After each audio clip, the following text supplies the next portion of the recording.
Hey, what's up? Here I am again at yet another ancient American mound and a museum that I'm excited to see. Gonna go up the stairway up here to the top of it in just a minute, so stick with me. But this is Mound B at Moundville Archaeological State Park here in Alabama, close to Tuscaloosa, and just off the Black Warrior River.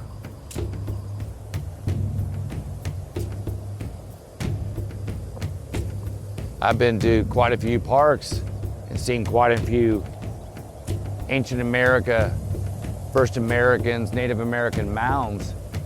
This park is special because the concentration of mounds here that are visible and well taken care of is just immense.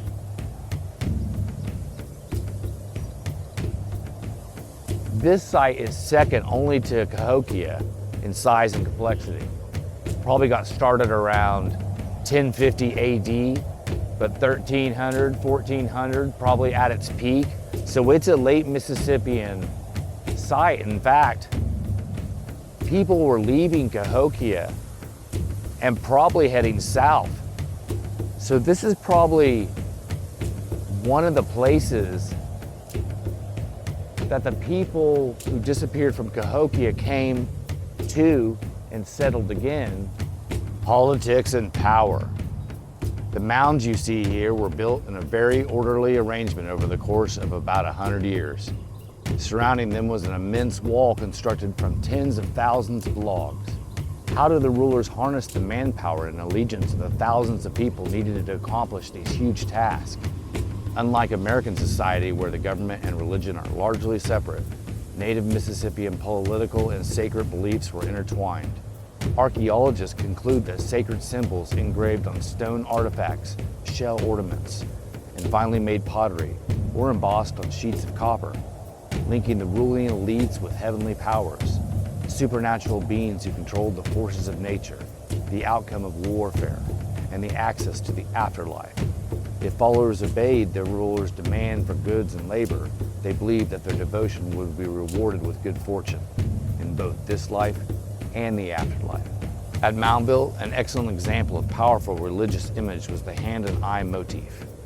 Moundville's rattlesnake disc offers us the best known version, although numerous variations occur in pottery, copper, stone, and shell artifacts.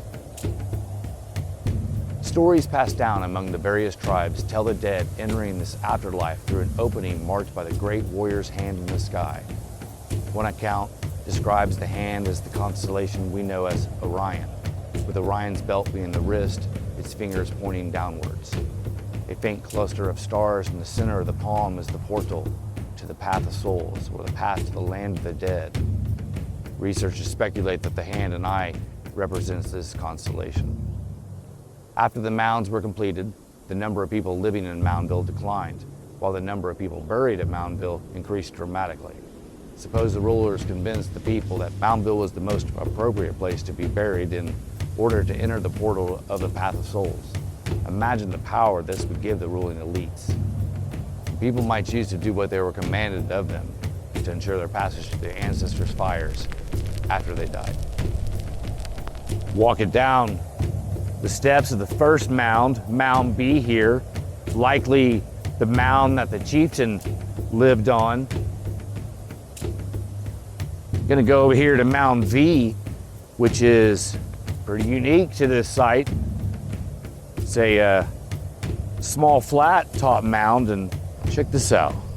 Mound V might not appear to be large, but on top of it, they found a very large Earthlodge. We're talking about walls that were 36 feet long. The Earthlodge was built more than 550 years ago, appeared relatively late in Moundville's history as a capital town. It may have served as a council house where chiefs of Moundville met with others to make important decisions.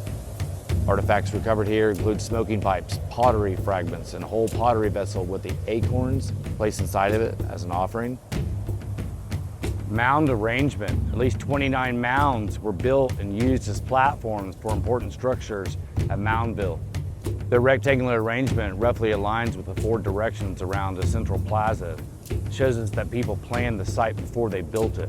Around 1050 AD, people moved into the vicinity, building houses along the riverbanks and the ravines. As clan nobles centralized and consolidated power, they fostered the loyalty and allegiance of the commoners living in the Black Warrior River Valley. They also developed plans to build and use Moundville as a governmental and religious capital. Starting around 1200 AD, commoners built the entire center, including the palisade, completing it by 1300 AD. Genealogists traced through the mother's family rank the Mississippians as either nobles or commoners by birth. People also divided themselves into family clans. These clans were ranked by degrees of importance or status. Each family clan was probably assigned at least one pair of mounds around the plaza. The clan's chief house topped the larger mound of the pair, smaller mound having a clan temple, mortuary house, or craft workshop built there.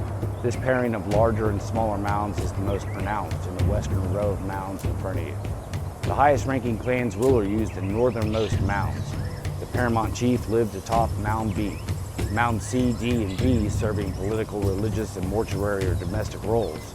Moving southward down the eastern and western sides, each clan's status decreased, with the lowest ranking clans occupying the mounds at the site's southern end.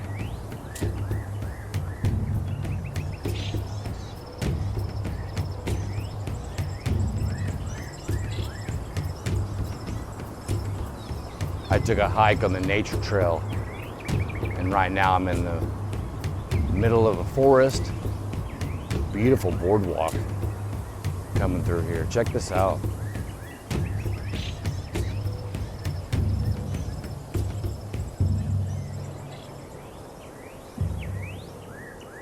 Moundville Archaeological Park is one of the best preserved sites of its kind in North America. At its height, Moundville was the largest and most powerful political and religious center in the Southeast. Nobles at Moundville ruled over thousands of people, harnessing their manpower to build these mounds and fostering a thriving economy based on corn agriculture. Native Americans have lived in Alabama for more than 10,000 years. For most of that time, they were skilled nomadic hunters and gatherers. With the rise of large-scale corn agriculture around AD 800, southeastern Indians began settling in large villages, and a rich and complex culture arose. Archaeologists call these people Mississippians because their culture originated in the Mississippi River Valley, spreading outward to sites like Moundville.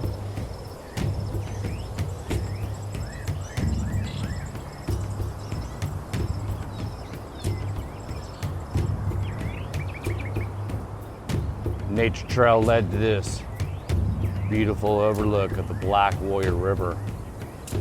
And you can see why, or one of the reasons why this site was built right here, was access to this river.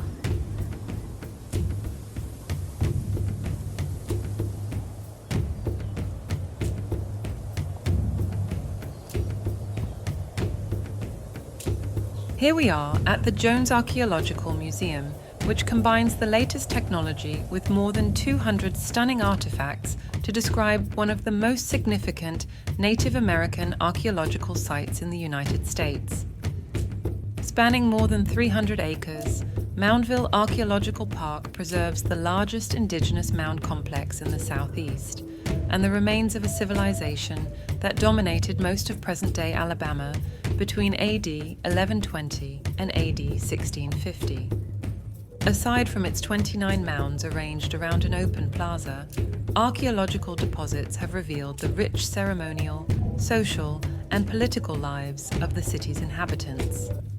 The remains of houses, ceremonial and civic buildings, heaps of accumulated trash, a mile-long bastioned palisade, leveled plazas, and the footprints of still other mounds are present within the park. For nearly 200 years, Moundville and its surrounding population of 5,000 was unmatched in size by any other North American indigenous settlement, and its influence was felt throughout the region. Moundville's skilled craftspeople produced religious and political objects according to a well-defined artistic system. Archaeologists have discovered unique art objects originating from Moundville at other major mound centers throughout the Southeast, indicating that those peoples cultivated relationships with the people of Moundville. This site is very important to numerous southeastern indigenous tribes who assert an ancestral connection with those who built and occupied Alabama's ancient mounds. The earthwork landscapes and the objects and information recovered from them reveal a rich cultural tradition that still thrives today among these tribes. Our indigenous mound sites represent a heritage for all of us to cherish, and it is important that we protect and preserve them for future generations. 800 years ago, Moundville was an impressive site. More than 1,000 people lived within a mud-plastered wooden wall studded with guard towers that surrounded the city on 3 sides. Families from up and down the Black Warrior River brought their dead to Moundville for burial. Scholars theorize that Moundville believed that the universe consisted of a celestial realm above, the earth upon which we stand, and a lower realm, the underworld.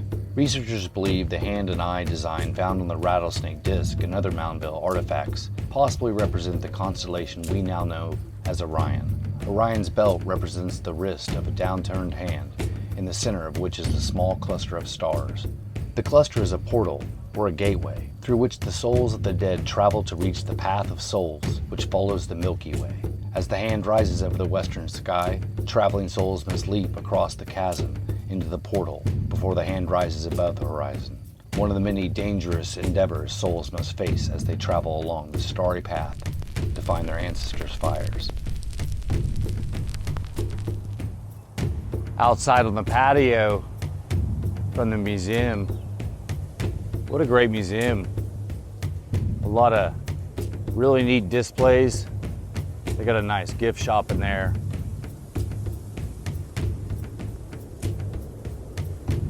And a good coffee shop as well. Let's walk up to the top of this mound and see what it looks like.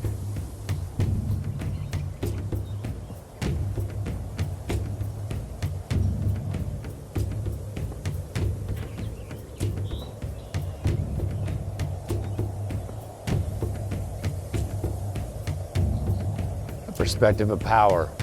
Imagine a clan chief 800 years ago standing exactly where you are. It's possible he would see something resembling this artist's rendering.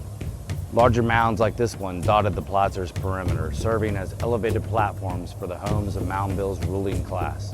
From this spot, nobles would watch ancient ceremonies or stickball, a southeastern Indian game still played today.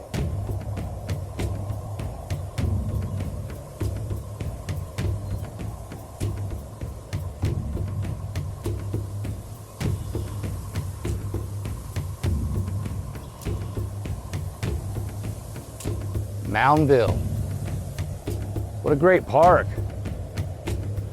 Alabama State Parks. Does not disappoint. The museum, that was amazing. Great displays. Moundville is listed as a National Historic Site. I think it's on the list of UNESCO World Heritage Sites to be recognized. Not sure what they're waiting for because this site is certainly amazing. That's an amazing museum. Highly recommend visiting that. Now let's continue on, see the rest of the mounds. Here we are at the Jones Conference Center, which is a rentable space. They also have a Native American village out here that you can visit. Protection in the Palisade. Rival Mississippian chiefdoms constantly threatened one another.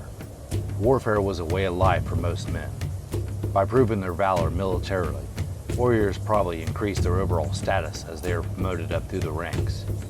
One theory suggests that a strong chief usually bullied his weaker neighbors, establishing his lineage dominance by destroying his neighbor's political and religious authority.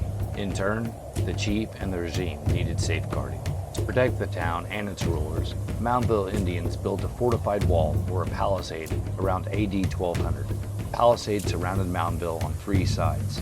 The northern end terminated at the Black Warrior River, the other at a deeply entrenched creek running through the site's eastern side. Sentries could easily protect the site's remaining sides from the bluff you see here and the steep ravines along the creek. The Mississippian Indians constructed a palisade using the same building materials they used for the house walls, but on a larger scale. First, the builders dug a deep trench. Then they wedged large timbers upright alongside one another in the trench. Finally, clay was plastered over the entire wall. The palisade was roughly 1.3 miles long and perhaps 10 to 12 feet tall. Square guard towers or bastions jutting out about every 100 feet kept everyone nearing the palisade's wall under an archer's watchful eye. Maze-like walls at the palisade gates slowed entering visitors to be checked by guards. Some evidence suggests the Moundville Indians might have dug another trench or a dry moat along the outside portions of the wall.